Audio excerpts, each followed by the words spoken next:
Magandang gabi. Ako si Dexter Ganibe. Sama-sama nating tutukan ang mga galaw ng ating mga politiko na may epekto sa ating mga Pilipino. Mapapanood din tayo sa simulcast ng Abante.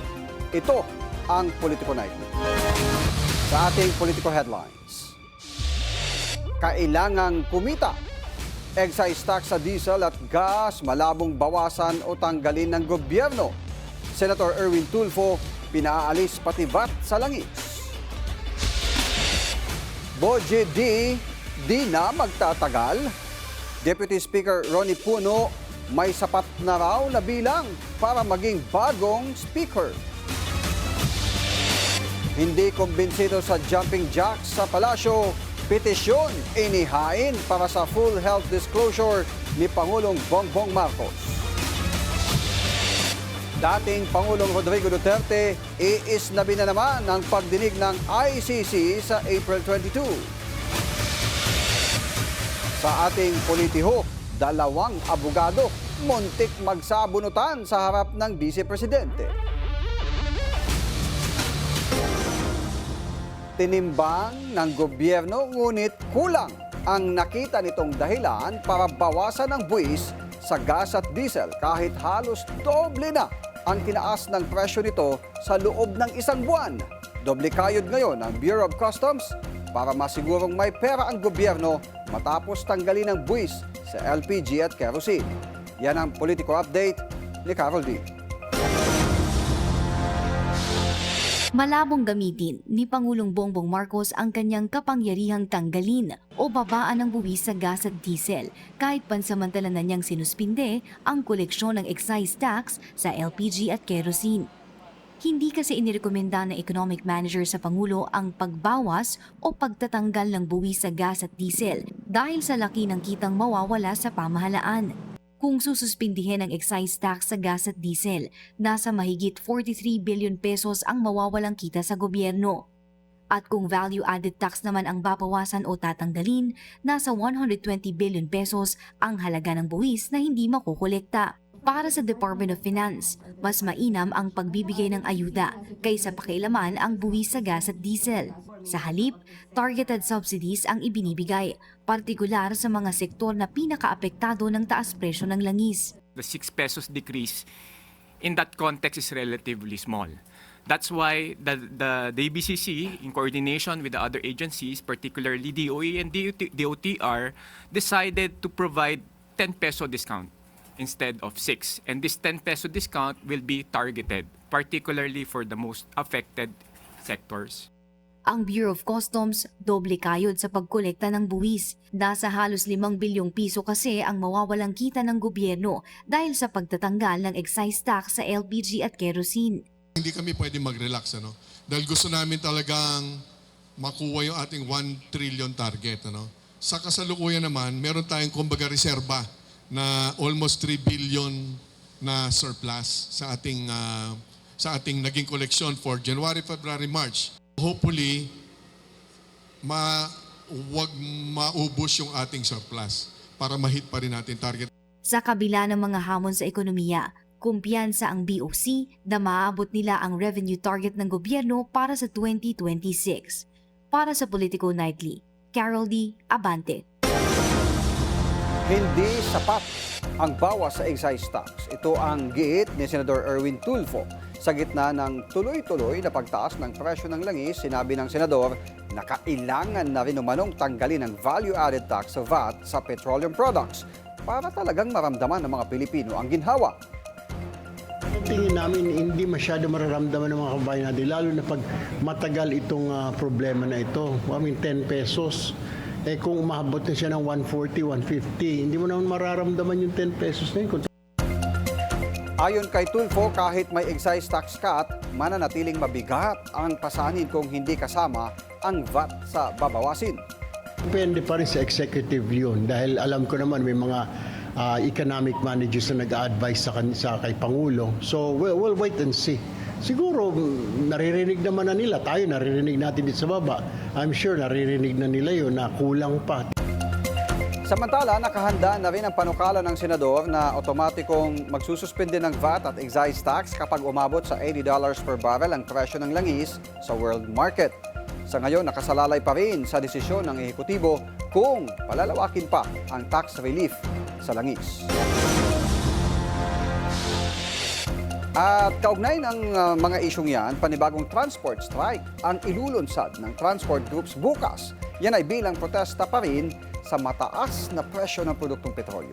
Makakausap natin tungkol dyan ang chairman ng Manibela, si Ginoong Mar Valbuena. Magandang gabi po at welcome sa Politico Nightly. Good evening po. Pasensya na po, hindi ko nakikita yung mga anchors po natin. Sorry. Yes sir, Dexter Ganibi po ito. Sir, isa sa mga panawagan Dexter, ninyo ay ibaba ang presyo ng langis sa 55 pesos per litro. Ito ba ay realistic sa kasalukuyang sitwasyon ngayon? Sir, opo, kung hindi po tayo tanga. Kasi kung matatandaan natin, noong sumiklab ang tensyon sa gitnang silangan, ang presyo po ng petrolyo na nasa 55 at nagtaas sila, ang binebenta sa atin ay yung buffer pa nila o stock nila. So, ibig sabihin po, yung pinambili nila ngayon na mataas ang presyo ay galing na po noong nagtaas sila. Tama po ba? Namuhunan dito ang taong bayan, pera ng taong bayan po ang pinambili nila dito sa langis po ngayon. Kung iintindihin po natin, nabayaran na po natin nung mga nakaraang buwan pa yung pinambili nila. So dapat po ibalik po nila dito po sa 55 pesos ang presyo ng petrolyo. Dahil nabayaran na po ng taong bayan yan kung tayo po ay nagkukwentada ng maayos.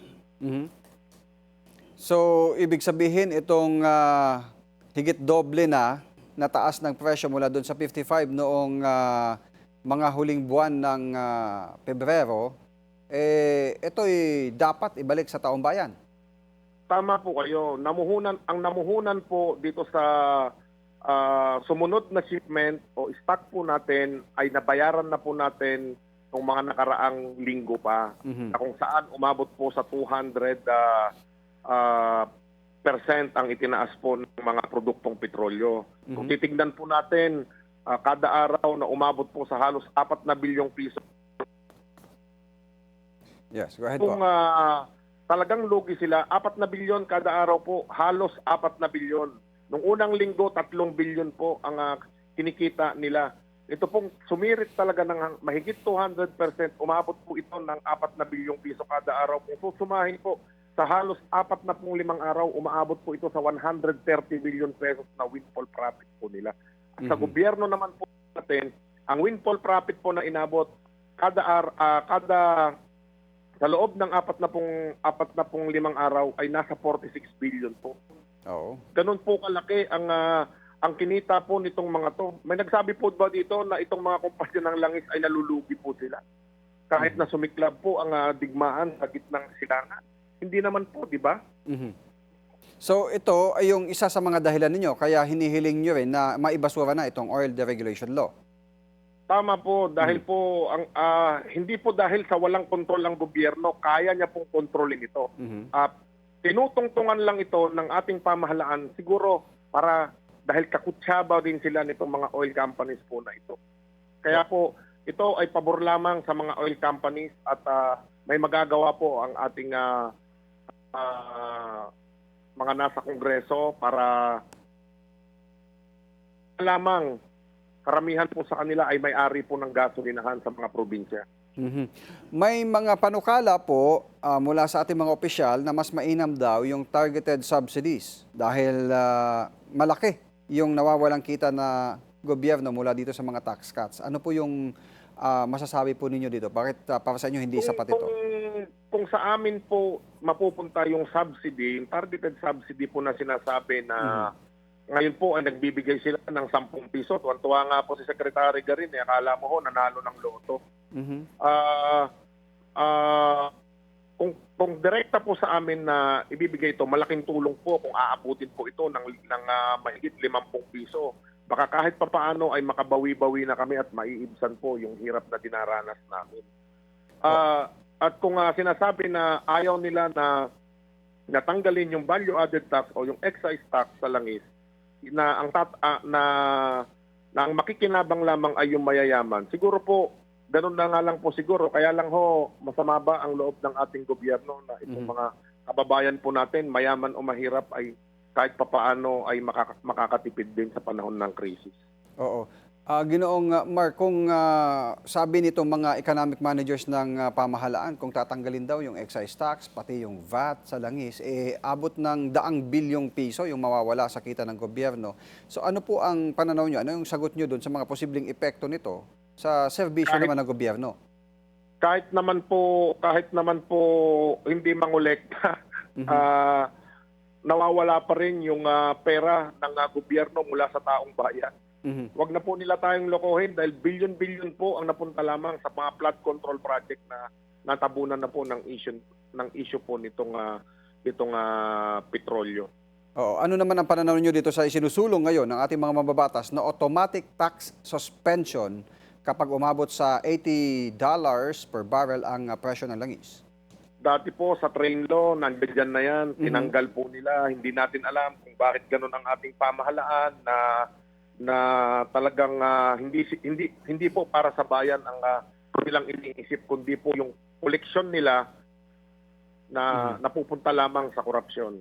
Oo. Yung strike nyo bukas ay isang araw po lang ba ito, Ginoong Mar, or magtutuloy-tuloy pa? Hanggang Friday po ito. Bukas po ang pinakamalaking pagtitipon ng lahat po ng mga transport alliance po, at isang lugar lang po kami bukas, sa may Pilcoa lang, at pagdating po ng Thursday, may kanya-kanyang strike centers po kami, at hanggang Friday na po ito.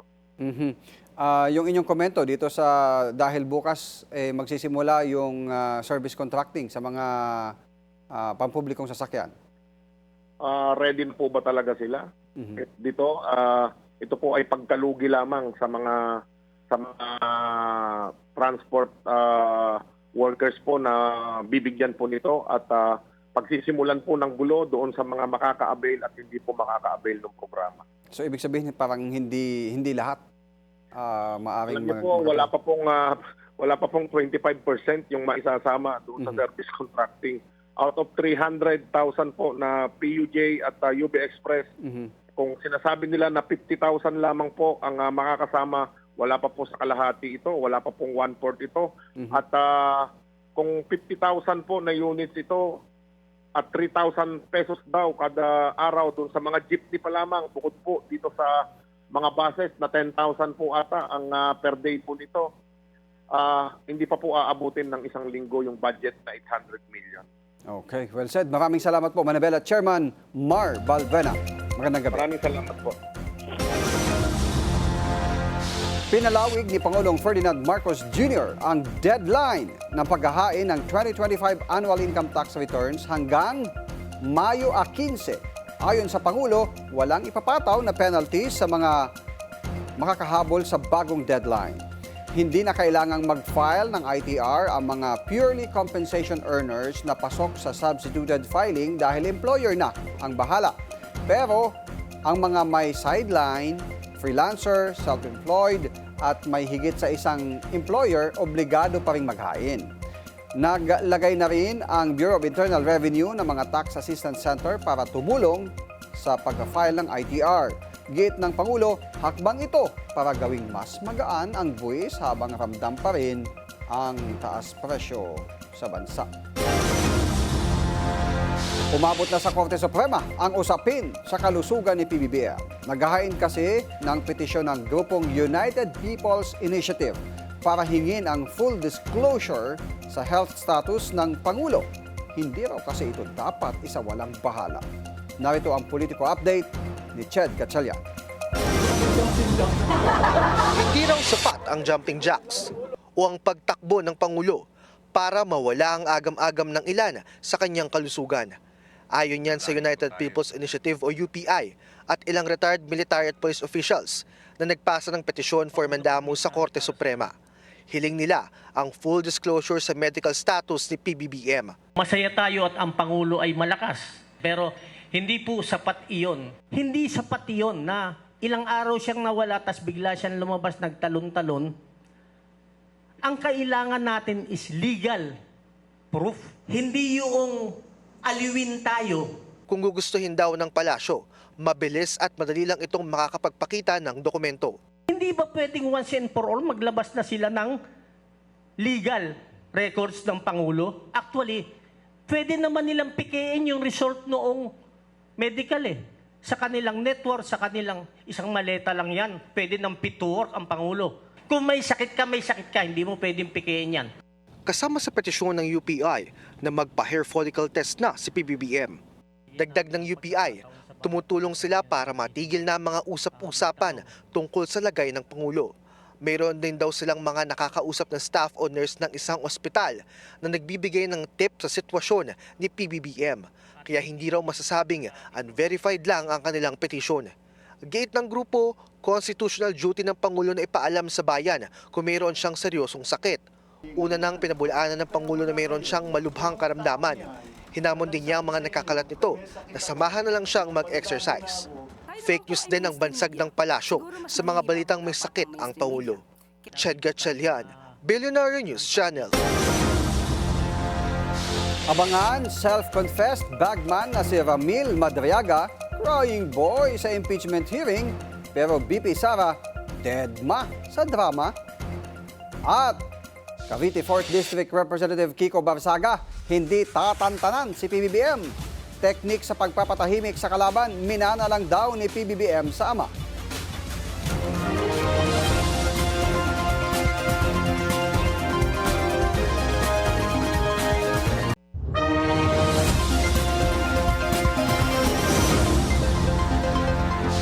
Hindi kinagat ng kampo ni Vice President Sara Duterte ang mga paratang ng self-confessed bagman na si Ramil Madriaga.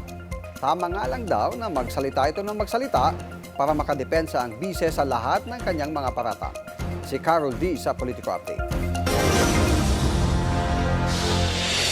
Hawak natin ang beat.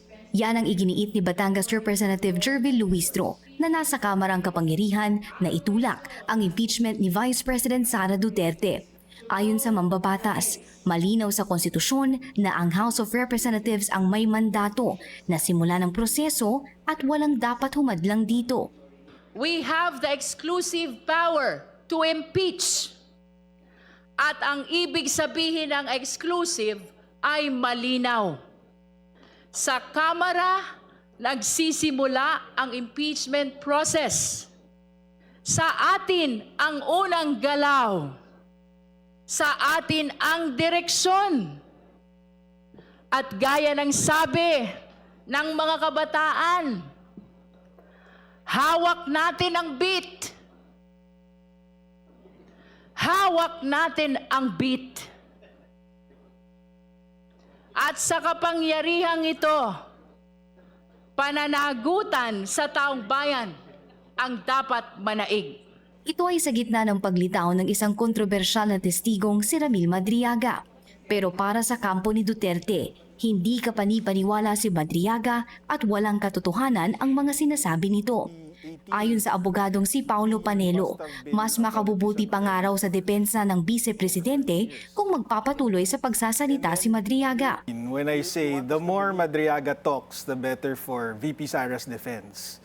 Because this is clearly unbelievable. Not a word of what he said was true. In terms of legal, this is perfect timing because this just shows how incredible his testimony is and how outrageous the claims of Madriaga is. Giit pa ni Panelo, handang-handa ang kanilang kampong pasinungalingan isa-isa ang mga paratang at ilantad ang umano'y kakulangan sa kredibilidad ng testigo.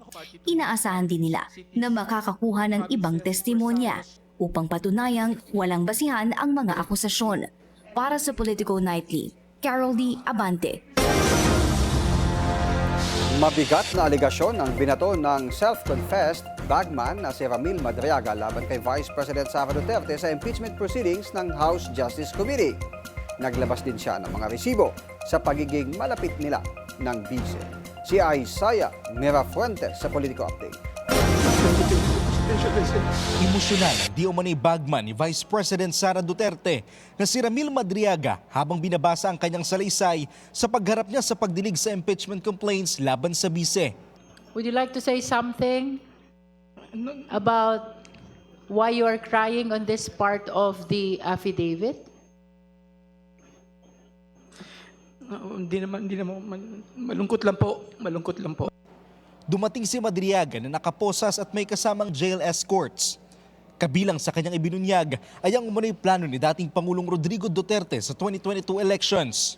PRD mentioned to me that Ferdinand Bongbong Marcos Jr. will run for the president while Sara will serve as his running mate.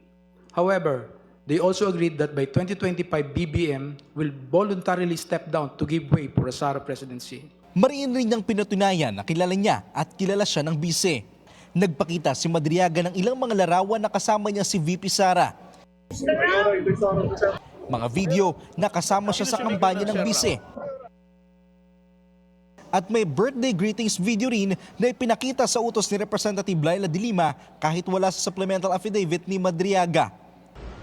Happy birthday, Sir Ram. I wish you good health and happiness. Nagpakita rin si Madriaga ng mga larawan na kanilang ginagamit sa pagdi-deliver ng pera na galing sa anomalya.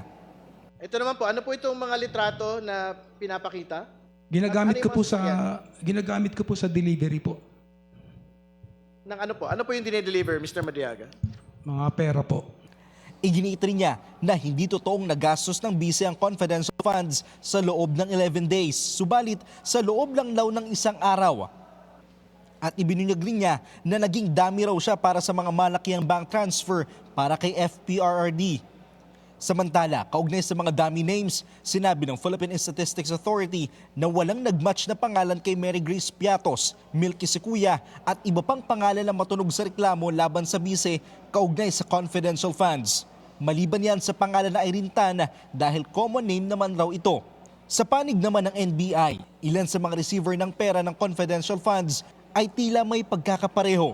Sa 36 na randomly selected na pirma, posibleng ilang tao o grupo lang daw ang gumawa. Samantala, ang pinakahuling resource person ay sinalang sa pagdinig ay si Attorney Michael Poa na naging Chief of Staff ni VP Sara at kasalukuyang legal counsel ng bise. Ipinasabpi na siya dahil sa pagsasabi noong nakaraang taon sa pagdinig ng Kamara na may natanggap siyang sobre mula sa bise. Kasi there were several incidents na nire-reimburse ako, although hindi siya yung monthly, no? So, for example, Your Honor, that incident that we were pertaining to, the same incident close to December, because we had to host, alam niyo na, yung fellowship ng media, kinulang po yung budget ng DepEd, so naglabas ako ng sarili kong pera. Samantala, pinasabpi na ng House Committee on Justice si former Department of Health Secretary Francisco Duque III kaugnay ng investigasyon sa umano'y anomalya sa Pharmaly Pharmaceuticals. Sinabi kasi ni Madriaga na ang pera na galing umano sa Pharmaly Pharmaceuticals ay ginamit umano ni VP Duterte noong kasagsagan ng 2022 elections. Dagdag pa sa pinasabpi na ng komite si former Senator Antonio Trillanes IV dahil sa pagtestify niya noon sa Quadcom kaugnay sa bank accounts ng pamilya Duterte kabilang na ang bise. Ipinatatawag din ng komite ng Kamara ang Anti-Money Laundering Council o AMLAC. Para sa Politico Nightly, Isaiah Mirafuentes, Abante. May umuugong na naman na palit liderato sa Kamara. Ayon kay dating Chief Legal Counsel Salvador Panelo, pinag-uusapan na umano sa loob ng House of Representatives ang pagpapatalsik kay House Speaker Bogie G. Tinutukoy na posibleng kapalit si Antipolo Representative Ronnie Puno, na kasalukuyang Deputy Speaker at pinuno ng National Unity Party. I don't think siya magiging speaker. Most likely si Ronnie. Mukhang si Ronnie ang ipapalit nila. Yung NUP. Kasi ang dami na nang pumunta sa NUP. So yung yung pinag-uusapan na attempted coup sa Congress to change the speakership to former President GMA, hindi totoo? Sa tingin ko, kasi doon sa mga nakausap kong kongresista, they said they have the numbers. To change the speaker? Nag-aantay lang sila. Tamang panahon.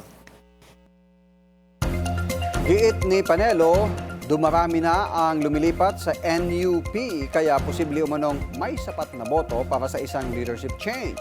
Kamakailan, una nang itinanggi ni former President Gloria Macapagal Arroyo ang anumang pagkakasangkot sa umano'y ouster plot. Sa Korte man o sa Kamara, patuloy daw na lalabanan ni Cavite 4th District Representative Kiko Barzaga ang administrasyon ni President Bongbong Marcos. Sa pa-press briefing ni Barzaga, ginit niya ang pagkakapareho raw ng teknik ni PBBM at ama niyang si dating Pangulong Marcos Sr. kaugnay sa paglaban nila sa mga bumabangga sa kanilang pagiging korap. Anya, masyadong marami na ang kasalanan ni PBBM sa mga Pilipino. Sa kabukod na post, giniit ni Barsaga na patunay ang arrest warrant niya na hindi siya magnanakaw dahil walaan niyang pinakukulong ang administrasyon na korap. Samantala, ayon kay Barsaga, susuportahan niya ang panukala sa Kongreso na alisin ang value-added tax o VAT para mapababa ang presyo ng mga produktong petrolyo sa bansa. Gayun din ang panawagan na patalsikin sa pwesto si PBBM. Mukhang all-out na ang DDS camp para sa 2028. Lalo na't ilang mga pro-Duterte allies iginiit na hindi na mawawala sa presidential race ballot ang apelyido ni Digong. Si Josh Malimban sa ating Politico Update. Tila 2028 presidential elections plan B umano ng Duterte camp si Davao City Mayor Baste Duterte. Sakaling ma-impeach at i-convict ng Senado si VP Sara.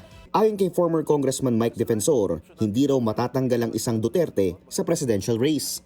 Kasunod din ang pahayag ng ilang kongresista na maaaring ginugroom si Mayor Baste bilang alternative candidate. Hindi na kailangang hulaan yun. Talagang si Mayor Baste ay nandyan, kasama namin. Kung kanilang aalisin si VP Inday Sara, ay kakandidato to. Ikakandidato namin to. At kung titingnan nyo naman, tingin ko, malinaw, may tindig to, may pananalita, at may paninindigan. Kung sakasakali ang paniwala nila, matatanggal nila ang isang Duterte sa laban, nagkakamali sila. Dahil may Baste Duterte na maaaring tumindig para sa pamilya at para sa sambayanan. Kasalukuyang nahaharap ngayon ng Vice Presidente sa impeachment proceedings at posibleng maharap siya sa ineligibility sa pagtakbo bilang Pangulo sakaling dumiretso ito sa conviction ng Senado. Sinigundahan naman ito ng ilang Duterte allies tulad ni former presidential spokesperson Harry Roque. Sa isang social media post, sinabi niya na all-out man siya kay VP Sara. Taglay rin daw ng Davao City Mayor ang katangian ng ama nito na si FPRRD. Pero para kay former Chief Presidential Legal Counsel Salvador Panelo, masyado pang maaga para pag-usapan ng alternative candidates. Wala rin daw kaugnayan ng pagiging bagong pinuno ng PDP laban ni Mayor Baste sa aniya ay isang hidden succession plan. Depende yan sa sitwasyon eh. Kung anong mangyayari, hindi pa natin 2 years pa, mahaba pa eh. Bagaman sinabi ni Panelo na may posibilidad ang pagiging alternative candidate ni Mayor Baste, tao pa rin daw ang pipili ng kanilang ihahalal. Para sa Politico Nightly, Joash Malimban, Billionario News Channel. Formal nang hiniling ni former President Rodrigo Duterte sa International Criminal Court o ICC na payagan siyang hindi dumalo sa nakatakdang pagdinig sa April 22. Sa isang liham, sinabi ni Duterte na pinauubayan na niya sa kanyang mga abogado ang pagtutok sa pagdinig. Kaugnay ito ng kanyang pagkwestiyon sa jurisdiction ng ICC sa kasong Crimes Against Humanity laban sa kanya. Nauna na rin niyang giniit na hindi niya kinikilala ang jurisdiction ng International Tribunal. Sa kasalukuyan, nahaharap si Duterte sa 3 kaso ng pagpatay kaugnay ng kanyang war on drugs. Binusisi ng mga senador ang mga issue ng gaming app na Roblox. Partikular na dito yung masamang epekto sa kabataan. Ang detalye sa ating Politico Update. Kinumpirma ng PNP Anti-Cybercrime Group ang pag-rescue nila sa 7 high school students sa Calamba, Laguna mula sa posibleng pagkakasangkot sa isang krimen. Sa pagdinig ng Senate Committee on Women and Children sa isyu ng Roblox, sinabi ni PNP ACG Deputy Director for Operations, Police Colonel Romeo Desiderio, na nangyari ito noong Enero 13. Pwede po bang ma-confirm for the record yung nangyari sa isang eskwelahan sa Calabarzon kung saan muntik magkaroon di umano ng school shooting dahil di umano sa conversation na nung una nangyari daw sa Roblox. Sabi ni Desiderio na nakuha nila ang impormasyon na magsasagawa ng karahasan ng 7 estudyante batay sa pakikipag-ugnayan sa kanila ng foreign counterpart na Anti-Terrorism Fusion Group. Nabatid na nag-umpisa sa komunikasyon sa larong Roblox hanggang sa lumipat sa Facebook messaging ang usapan ng 7 kabataan para sa kanilang plano na paghahasik sa Foundation Day ng paaralan sa February 16. Some information mentioned plans toward the natural selection or the Hitler shirts, yung sa Nazis. Then post a final YouTube message and write a manifesto. So ito yung ginawa nung ating na-rescue ma'am. Then they plan to conduct a mass shooting on supposed to be February 16, 2026 during the Foundation Week along with his 6 friends. Batay sa impormasyon ng PNP-ACG, aatake ang mga kabataan na naturuan din umano sa paggawa ng mga Molotov cocktail at IED at nagsanay sa pamamaril. Bukod sa Laguna, umabot na sa 5 ang rescue operation ng PNP-ACG na kinabibilangan ng kabuang 12 minors mula Marikina, Las Piñas, Negros Occidental at Pampanga. Wala naman ang mga opisyal o kinatawan man lang mula sa Facebook Philippines, kaya muli silang padadalhan ng komunikasyon para ipaliwanag kung bakit hindi sila nakadalo. Sa aming pagbabalik, 2 abogado muntik magpang-abot sa harap ng Vice Presidente. Kung sino ito, abay makihula na sa pagbabalik ng Politiko Night.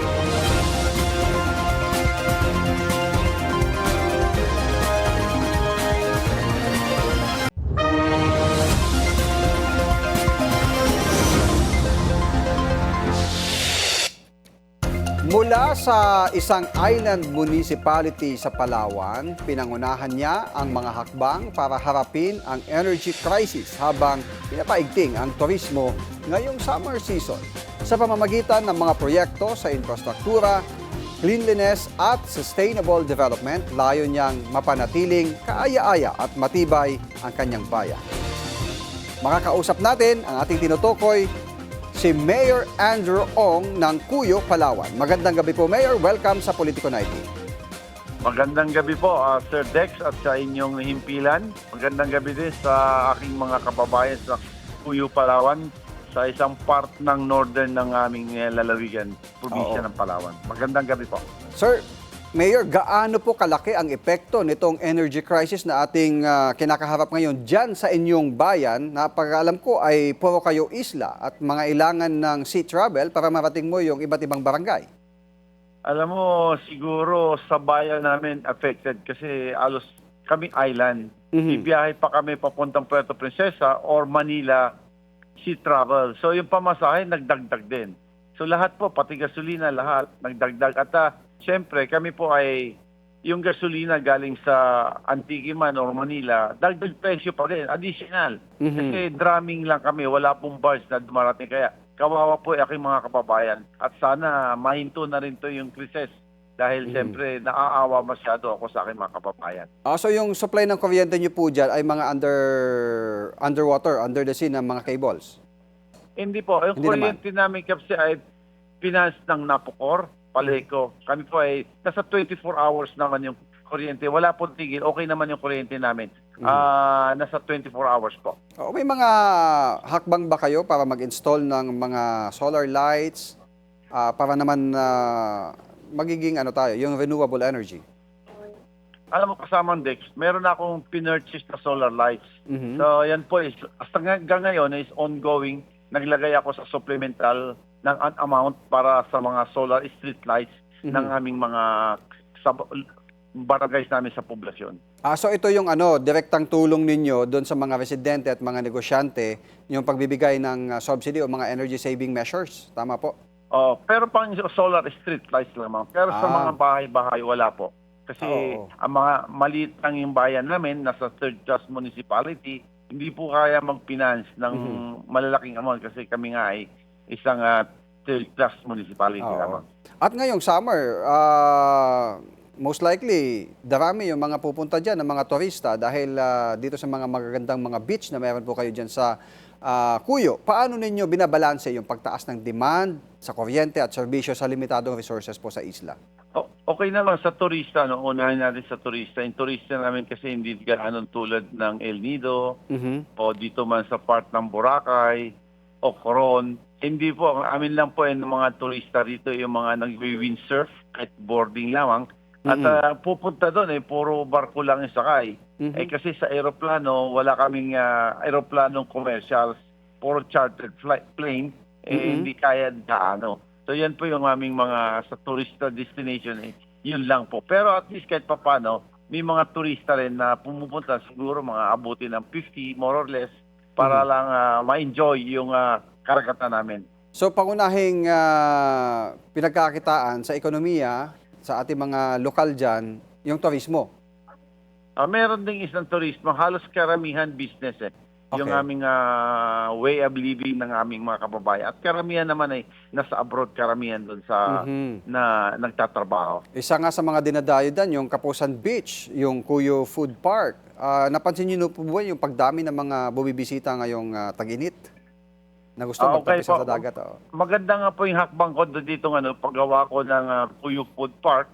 Na yun po yung way ang outlet namin para meron kaming puntahan at pang-attract sa ibang mga kababayan namin na gustong umuwi. Meron na silang dapat puntahan kasi napaka-boring na isla na nga kami. Tapos wala pang medyo nightlife na konti or kainan. So at least kahit paano nagawan ko ng paraan na meron kaming nightlife at merong kainan. At yung Kapusan Beach naman, napakalinis. Yung cleanliness program naman kasi kasamang Dex, ayan yung pangunahing kong kumbaga aim sa isang bayan. Kasi pagbaba mo ng pier, pagpunta mo ng Cuyo municipality namin, ang unang titignan is cleanliness.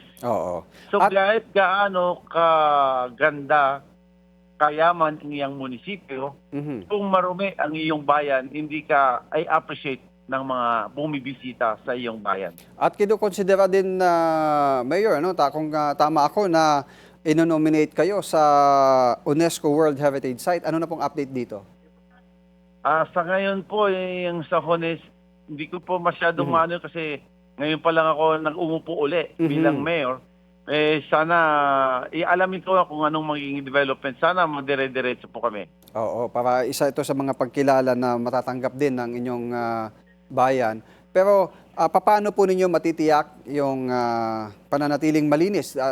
Sinasabi ninyo na dapat maging malinis yung isang lugar para naman dayuhin ng mga turista. At paano nyo po natitiyak ito? Paano po kayo nagpapatupad ng kalinisan, pagpapanatili ng malinis na lugar dyan sa inyo? Lahat po ng area namin nilagyan ko ng pondo at siyempre lahat ng pondo niyan ay dapat mas malaki yung pondo sa cleanliness kasi yan po ay ang tumutulong sa aming bayan para makilala sa buong lalawigan ng Palawan. O yung festival po ninyo tuwing Agosto, tama po? Yung festival namin is on August 28, yung Purongitan Festival. Yan po, kasama Dex. Gusto ko lang sabihin sa iyo na yung 2004, hindi pa festival po yan. Nung mayor ako noong 2001 up to 2000 onwards, So nag-create ako ng Purongitan Festival. So sabi ko, paano natin makikilala yung ating bayan kung walang festival? So sabi ko, sige, maggawa tayo ng festival, Purongitan Festival. Yung ibig sabihin yung paglagay ng mga marka sa ating face, itsura, na way ang pang-humility sa ating aming santo na si St. Augustine. So kaya ginawa namin yung festival na to. Oo. Pagdating naman po sa mga infrastruktura, kumusta po? Mga kalsada, wet market, at iba pang mga infra projects para sa ating turismo at lokal na ekonomiya. Sa Mandex, nung pagpasok ko uli ngayong mayor, ngayong year na to, 2019, napansin ko yung last administration, yung 20% development fund, hindi niya ginamit sa mga barangay. Kasi yung 20% development fund, in fairness naman sa nakaupo dati, dapat yan ay sa mga barangay. Kasi 20% development fund.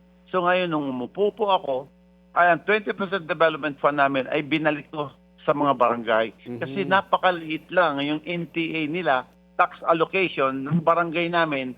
Saka ko, tutulungan ko kayo. Kaya lahat ng 20% development fund ay binalik ko sa kanila, a form of project sa kanilang mga barangay. Ano naman po ang long-term vision ninyo at plano para sa Cuyo Island bilang isang sustainable island destination sa bansa?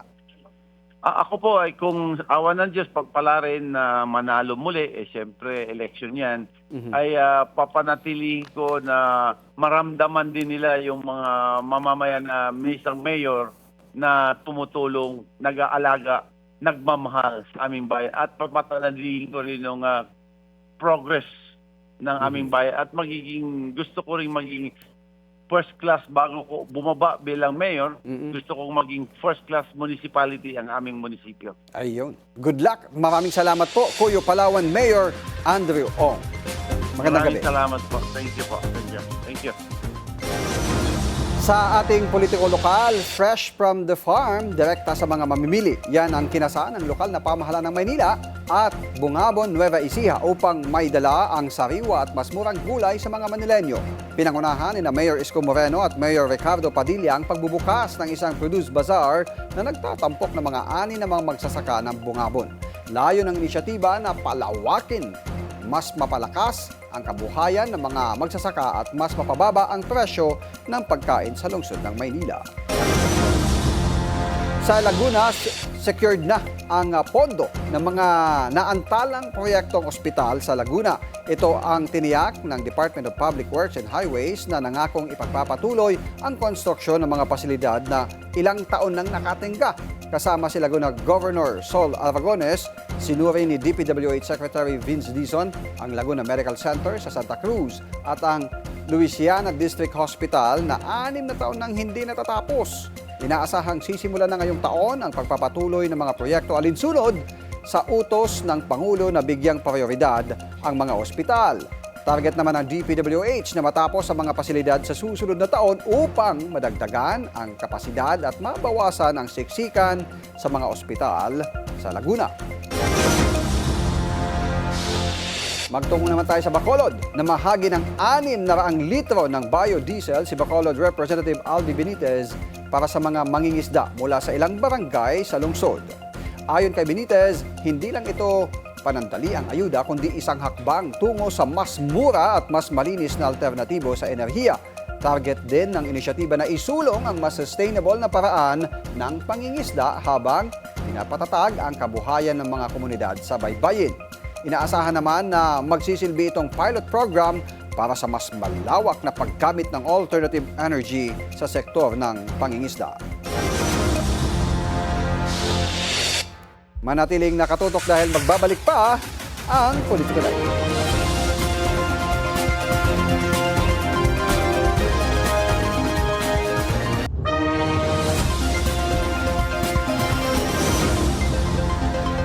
Oras na para sa ating politiko. Makihula na kung sino itong dalawang abogado na halos magkasuntukan nga ba o magkasabunutan sa harap mismo ng Vice Presidente. Ayon sa ating scooper, nagkasalubong ang dalawa sa isang event. Pero sa likod ng entablado, uminit na ang eksena. Si Boy Itlog, diretsahang tinira si Balimbing hanggang sa muntik na niya itong sugurin. Buti na lang may umawat. Kung hindi, baka naging full-blown rumble na ito. Hindi man natuloy ang suntukan, umabot naman sa turuan at batuhan ng matatalim na salita. At habang nagkakainitan, ang Vice Presidente napangiti na lang sa nasaksihang live rat-ratan. Pero ang tanong, mauwi ba sa legal battle o mauwi sa legal battle o personalan lang ito? Ito yung clue natin si Lawyer 1, sanay sa mga VIP clients. Bigado niya, mga VIP yung kliyente niya. Habang si Lawyer 2 naman, parang laging active kapag mag-e-eleksyon. Alam niyo na yan. At bago tayo magtapos, isang pasadang good vibes muna tayo. Tropang siraulo. Yan ang tila ibinansag ni Davao City Acting Mayor Basti Duterte sa new friends na nakuha niya sa politika. Kabilang na sina Batangas Representative Leandro Leviste, Cavite Representative Kiko Barsaga at Isabela Vice Mayor Harold Respicio. Sa speech ni Mayor Baste sa tinatag nilang Rage Coalition, aminado siyang na good vibe siya nang mamit niya mga batang politiko, lalo na si Vice Mayor Respicio na kanya raw idol. Tinawag naman niya na good boy si Representative Leviste habang hirit niya kay Barsaga. May isang Raulo si Attorney Harold Respiso. Sabi ko nga nakita ko tong ito, sabi ko po, hindi lang pala ako ang si Raulo dito, may kasama na ako.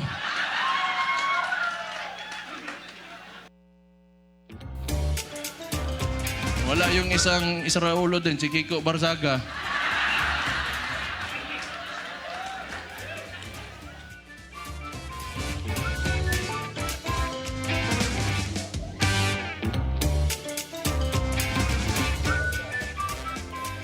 Bukod dito, may birada rin siya sa administrasyon, lalo na kay Ante Claire. Ante Claire, masuko, magagalit na naman yan Alam ko sasagot na naman yan. Buwang?